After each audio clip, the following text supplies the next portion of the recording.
السلام علیکم ورحمۃ اللہ وبرکاتہ۔ آپ سب کیسے ہیں؟ امید کرتی ہوں آپ سب خیریت سے ہوں گے۔ آج کا ہمارا ٹاپک جو ہے سورہ بنی اسرائیل ہے۔ آج ہم سورہ بنی اسرائیل کا 8واں اور 9واں رکوع جو ہے با محاورہ ترجمے کے ساتھ پڑھیں گے۔ چلے آئیے شروع کرتے ہیں۔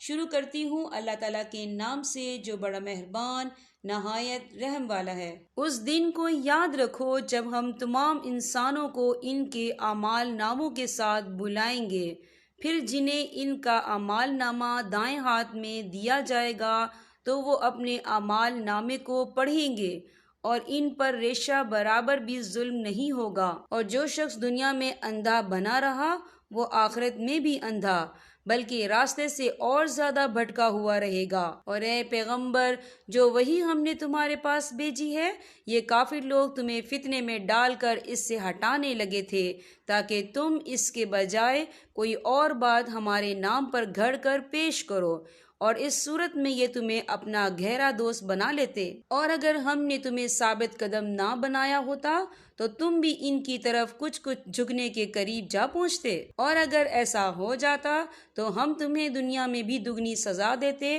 اور مرنے کے بعد بھی دگنی، پھر تمہیں ہمارے مقابلے میں کوئی مددگار نہ ملتا۔ اس کے علاوہ یہ لوگ اس فکر میں بھی ہیں کہ اس سرزمین مکہ میں تمہارے قدم اکھاڑیں تاکہ تمہیں یہاں سے نکال کر باہر کریں، اور اگر ایسا ہوا تو یہ بھی تمہارے بعد زیادہ دیر یہاں نہیں ٹھہر سکیں گے۔ یہ ہمارا وہ طریقہ کار ہے جو ہم نے اپنے ان پیغمبروں کے ساتھ اختیار کیا تھا جو ہم نے تم سے پہلے بھیجے تھے، اور تم ہمارے طریقے میں کوئی تبدیلی نہیں پاؤ گے۔ اے پیغمبر، سورج ڈھلنے کے وقت سے لے کر رات کے اندھیرے تک نماز قائم کرو اور فجر کے وقت قرآن پڑھنے کا اہتمام کرو۔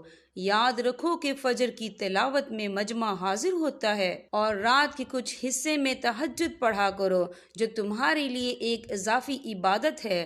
امید ہے کہ تمہارا پروردگار تمہیں مقام محمود تک پہنچائے گا۔ اور یہ دعا کرو کہ یا رب، مجھے جہاں داخل فرما اچھائی کے ساتھ داخل فرما، اور جہاں سے نکال اچھائی کے ساتھ نکال، اور مجھے خاص اپنے پاس سے ایسا اقتدار عطا فرما جس کے ساتھ تیری مدد ہو۔ اور کہو کہ حق آن پہنچا اور باطل مٹ گیا، اور یقیناً باطل ایسی ہی چیز ہے جو مٹنے والی ہے۔ اور ہم وہ قرآن نازل کر رہے ہیں جو مومنوں کے لیے شفا اور رحمت کا سامان ہے، البتہ ظالموں کے حصے میں اس سے نقصان کے سوا کسی اور چیز کا اضافہ نہیں ہوتا۔ اور جب ہم انسان کو کوئی نعمت دیتے ہیں تو وہ منہ موڑ لیتا ہے اور پہلو بدل لیتا ہے، اور اگر اس کو کوئی برائی چھو جائے تو مایوس ہو بیٹھتا ہے۔ کہہ دو کہ ہر شخص اپنے اپنے طریقے پہ کام کر رہا ہے، اب اللہ ہی بہتر جانتا ہے